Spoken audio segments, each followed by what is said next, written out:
Hello students. आज अपन पढ़ेंगे anti malarial drug के बारे में। क्या होती है एंटी मलेरियल ड्रग और कैसे मलेरिया ट्रांसमिट होता है, फैलता है।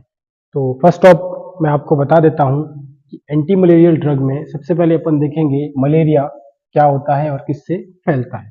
तो जो पॉजिटिव माइक्रो ऑर्गेनिज्म है वो आपका एक मॉस्किटो है, जिसकी वजह से आपका मलेरिया हो सकता है। उस मॉस्किटो का नाम क्या है वो अपन जानेंगे। तो उसका नाम है फीमेल एनाफिलीज मॉस्किटो। अब फीमेल एनाफिलीज मॉस्किटो क्या करता है, जनरली एक प्लाज्मोडियम पैरासाइट्स है। इस प्लाज्मोडियम पैरासाइट से क्या रहता है, इन्फेक्टेड रहता है और उसकी बॉडी में प्रेजेंस जो प्लाज्मोडियम है वो प्लाज्मोडियम क्या करता है, अपने ह्यूमन के अंदर अगर आ जाए, ट्रांसफर हो जाता है तो उससे अपनी बॉडी में, ह्यूमन बॉडी में मलेरिया हो सकता है। तो अपन बात करते हैं कि जो प्लाज्मोडियम है ये एक तरह का क्या है, पैरासाइट है, प्रोटोजोल पार्ट है। और प्लाज्मोडियम इसके अंदर भी अलग अलग स्पीसीज आती है, जैसे प्लाज्मोडियम फैल्सीफेरम, फैल्सीफेरम एक स्पीसीज आती है। एक और स्पीसीज आती है जैसे प्लाज्मोडियम वाइवेक्स, ये इसकी क्या है, स्पीसीज है। अलग अलग स्पीसीज के आपके प्लाज्मोडियम आते हैं। तो टोटली 4 स्पीसीज है, उसमें से 2 मोस्ट कॉमनली हमने देखा, प्लाज्मोडियम फैल्सीफेरम और वाइवेक्स। इससे ज्यादा और मेजर मात्रा के अंदर आपका जो क्या है, मलेरिया फैल सकता है। ठीक है, तो इसके बारे में अपने को ध्यान रखना है। अब कैसे जो मलेरिया है वो आपकी बॉडी के अंदर हो सकता है, कैसे मलेरियल डिजीज हो सकती है, उसके बारे में अपन देखेंगे। तो लाइफ साइकिल देखते हैं अपन प्लाज्मोडियम जो फैल्सीफेरम और प्लाज्मोडियम वाइवेक्स का कैसे अपनी बॉडी में एंटर्ड करता है। तो फर्स्ट ऑफ हमने देखा कि अगर मॉस्किटो, जो कौन सा मॉस्किटो, फीमेल एनाफिलीज मॉस्किटो अगर आपको बाइट करता है, काटता है, तो स्किन के थ्रू जैसे ही उसने मॉस्किटो ने बाइट किया तो मॉस्किटो की जो सलाइवा होती है, उस सलाइवा के अंदर जो स्पोरोजोइट्स प्रेजेंस होते हैं, वो स्पोरोजोइट्स अपनी बॉडी के अंदर एंटर करते हैं और उसके बाद वो स्पोरोजोइट्स कहाँ जाते हैं, लिवर सेल के अंदर जाएंगे। तो लिवर सेल यहाँ पे मैंने आपको दिखा रखी है कि ये आपकी एक लिवर है और इस लिवर के अंदर क्या रहते हैं, ये सारे आपके स्पोरोजोइट्स प्रेजेंस रहेंगे। और ये स्पोरोजोइट्स यहाँ पे क्या करते हैं, डेवलप होते हैं, ग्रोथ करते हैं। और जब ये कंप्लीटली ग्रोथ कर जाए और फिर ये यहाँ से रिलीज होते हैं लिवर से, और वो किस फॉर्म में रहते हैं, मीरोजोइड फॉर्म में कन्वर्ट होके आते हैं। अब ये जो बने हुए मीरोजोइड्स है, ये मीरोजोइड्स क्या करते हैं, आपके आरबीसी के ऊपर अटैक करते हैं। किसके ऊपर अटैक करते हैं, आरबीसी।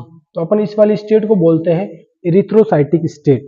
क्या बोला जाएगा, इरिथ्रोसाइटिक स्टेट बोला जाएगा। और आरबीसी के अंदर ये मीरोजोइड्स जब यहाँ पे आते हैं तो ये मीरोजोइट्स क्या करते हैं, यहाँ पे डेवलपमेंट करते हैं, ग्रोथ करते हैं। और फर्दर जब आपकी आरबीसी के अंदर फुलफिल हो जाते हैं, ज्यादा मात्रा में बनने लग जाते हैं, तो वहां से आपकी आरबीसी क्या होती है, ब्रस्ट होती है, फटना स्टार्ट हो जाती है। और जैसे ही आपकी आरबीसी ब्रस्ट होती है, फटती है, तो उसमें से जो निकल रहा है उसको अपन बोलते हैं ट्रोफोजोइट बोलते हैं। क्या बोला जाएगा, ट्रोफोजोइट। अब ये जो भी ट्रोफोजोइट्स होते हैं वो फर्दर क्या करते हैं, आपके कन्वर्ट होते हैं गैमेटोसाइट्स के अंदर। क्लियर। और ये गैमेट्स जो है आपकी इंसान की बॉडी के अंदर है, शरीर के अंदर रहेंगे। और जैसे ही जब कभी किसी दूसरे मच्छर ने या मॉस्किटो ने आपको बाइट किया तो उसके सलाइवा के अंदर या गैमेट्स क्या करते हैं, एंटर्ड कर जाते हैं। और यहां तक हमने जो देखा ये एसेक्सुअल साइकिल था मलेरिया का। अब इसके आगे जो वो चलेगा सेक्सुअल साइकिल, उसमें देखेंगे कि ये जो गैमेट्स वापस कहाँ आ गए, मॉस्किटो जो है उस मॉस्किटो की बॉडी के अंदर आ गए हैं। और उस मॉस्किटो की बॉडी में वो आके क्या करते हैं, माइक्रो और मैक्रो गैमेट्स बनाते हैं। कैसे बनाएंगे वो अपन देखते हैं।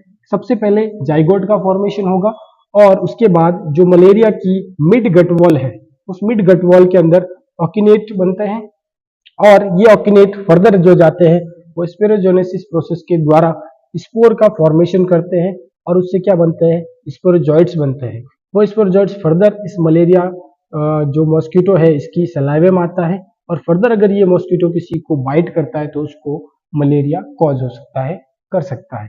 तो कुल मिला के ये हमने पूरा लाइफ साइकिल देखा कैसे मलेरिया कॉज हो सकता है। तो 2 पार्ट में हमने बांटा, एक सेक्सुअल साइकिल होता है, एक असेक्सुअल साइकिल होता है। असेक्सुअल साइकिल ह्यूमन बॉडी के अंदर चलता है, जबकि सेक्सुअल साइकिल मलेरिया की बॉडी में चलेगा।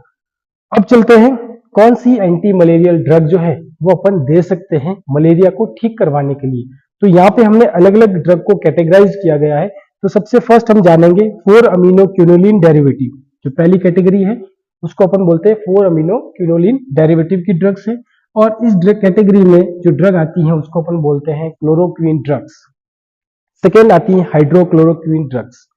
सेकेंड जो ड्रग की कैटेगरी है वो है 8 अमीनो क्विनोलिन कैटेगरी की ड्रग है, जिसमें आपकी आती है प्रीमाक्विन और टेफिनोक्विन ड्रग्स आती है। नेक्स्ट जो कैटेगरी है वो है अमीनो एल्कोहल्स, उसकी कैटेगरी में जो ड्रग आती है वो है हेलोफेंट्रिन नाम की जो ड्रग है वो आएगी। और फिर क्विनोलिन मिथेनॉल जो आपकी कैटेगरी ड्रग है उसमें आती है मेफ्लोक्विन। जनरली यहाँ जो मेफ्लोक्विन ड्रग है, जब क्लोरोक्विन रेजिस्टेंस मलेरिया हो जाए अगर किसी को, तो अपन मेफ्लोक्विन ड्रग को प्रेस्क्राइब कर सकते हैं, दे सकते हैं। Mefloquine drug generally mefloquine single form में भी आती हैं और मेफ्लोक्विन प्लस आर्टिसोनेट का एक कॉम्बिनेशन आता है, कॉम्बो किट आता है, उसके फॉर्म में भी अपन इसको दे सकते हैं।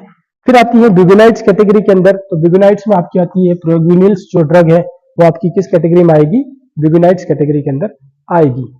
नेक्स्ट अगले अपन चलते हैं। नेक्स्ट देखेंगे कौन सी ड्रग है,